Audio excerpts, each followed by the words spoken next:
जय जगन्नाथ दर्शक बंधु बर्तमान आमर ये फूड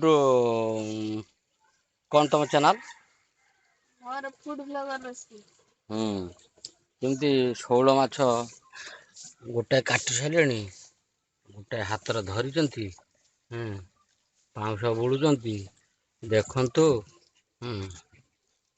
पुणी मटन दीपर ऑर्डर होती खाली तो खाइबा हाँ आज बुधवार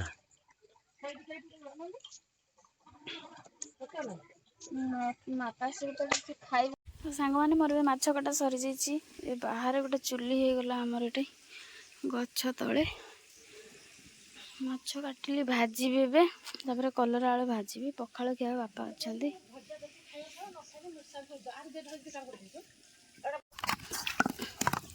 घर को आसिले रोषे तो मोर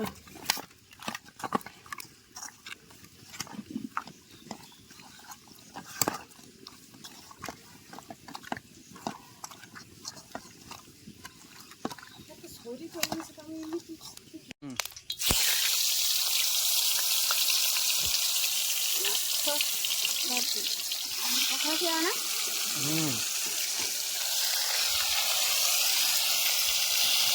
भजा कलरा भजा कपड़ा टे आउ शाग पोड़ापोड़ कपड़ा पखाड़ खिया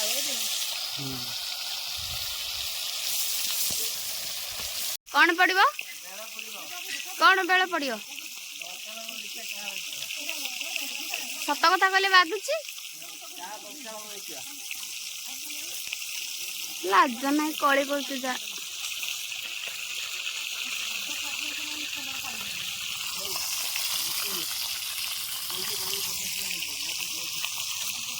मु किसी पैसा नहीं तू किए मु चिन्नी हाँ ट्रांजेक्शन हिस्ट्री काली अधिक पैसा मु देछि पैसा फेरा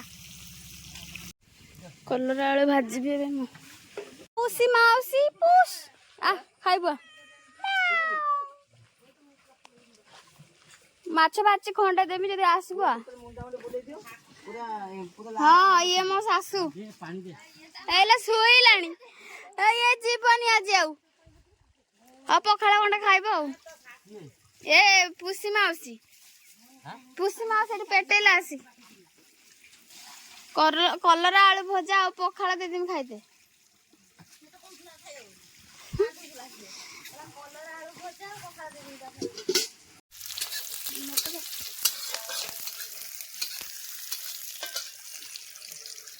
खरा रंधा देखिए आलू अच्छी ना लक्ष्मी मैडम काटिक जाइए मैंने थी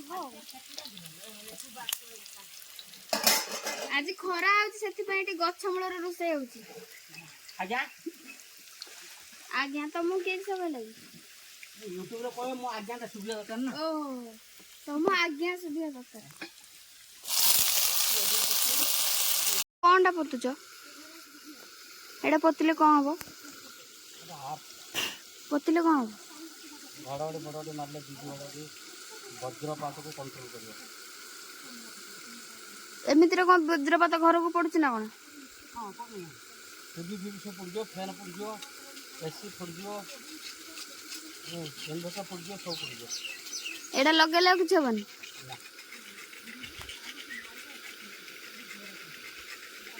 हौ हौ जान नथिले ए कथा आज जान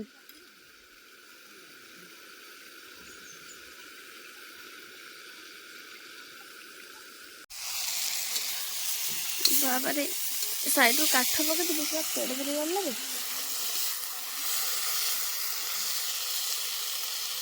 कलरा गली पइला लो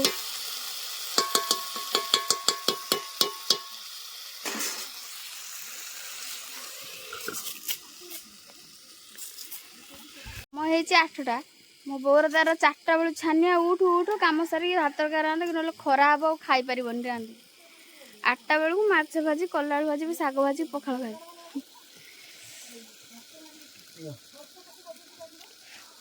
गरम बहुत हो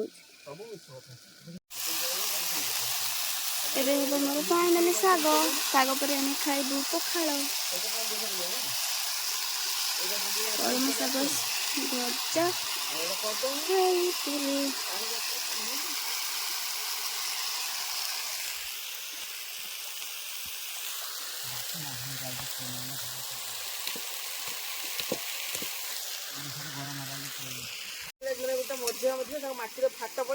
ଆଚ୍ଛା ଆଚ୍ଛା ତାପରେ ତାପରେ ସାଉଧାନ ଖାଇଲା ବୋଲି ମାଇଲୁ ମତେ ବାପ ଘର ଯିବି ମୁଁ ଚାଲି। ତମର ପା ଏଇଟା ବାପ ଘର? ମୋ କଥା କହୁଛି ନା, ଆଉ ଗୋଟେ କହୁଛି ସିରିଏଲ। ମୁଁ ଭାବିଲି ତମେ ପଳେଇବ ବୋଧେ। ମୋର ଯାତ୍ରା ପାଟା ହେଲା ବାପ ଘର। ବାଇଗଣ ହବ ନା ଦେଖିଲି ହବ ନା ହବ ବାଳିକି ପକା ଜରି ବାଇଗଣ ପଡିବି ବୁଦ୍ଧି ନା ମୁଣ୍ଡର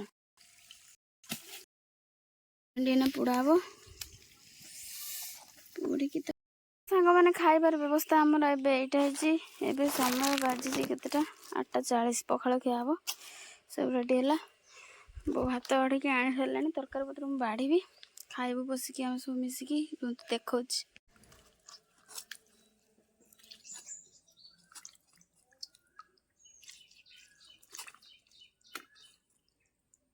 ଏଗୁଡ଼ା ନୁହଁ ଏଠି ଲାଗିଯା ରହିଛି ହେଇଗୁଡ଼ା ଗପନେ ଖା ବାବା ଖାଇବା ଭଲ ହେଇଛି ନା ଫାଲତୁ ବଢ଼ିଆ ହେଇଛି ଯାତ୍ରା ପାଟି ଭଳିଆ ହେଇଛି। ହଁ ଯାତ୍ରା ପାଟିରେ ଏତେ ଭଲ ଦଉଛନ୍ତି ଖାଇବାକୁ ତମକୁ? ଆମେ କ୍ୟାଣ୍ଟିନ୍ ଭଲ ଖାଇବା। ତତେ ଭଲ ଲାଗୁନି ଖାଇବା? ନା ଢାଳରେ ଖାଉଛ ସିଏ ଆସିବନି ତମେ ବେଲାରେ ଖାଇଲନି।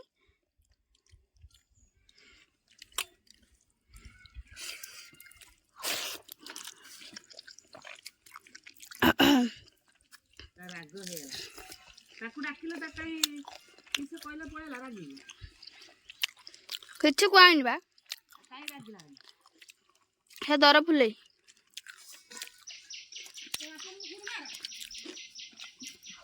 ହ୍ୟାଲୋ। ତ ଫାଇନାଲି ଖାଇବା ପାଇଁ ଆମର ସରିଗଲା କାମ ସବୁ ସରିଲା। ଏତେ ଖରା ହେଉଛି ଏବଂ ମୁଁ ବସିଲୁ ଭିତରେ ବାପା ଆଉ ଲକି ତାଙ୍କ ଦୁଇ ଜଣ ଶୋଇପଡ଼ିଲେଣି। ଆଉ ତ ମୁଁ ତ ଏବେ ବସିବି ଟିକେ ତାପରେ ପୁଣି ମୋ ସାଙ୍ଗ ମଟନ୍ ନେଇକି ଆସିବ ପୁଣି ରୋଷେଇ କରିବି।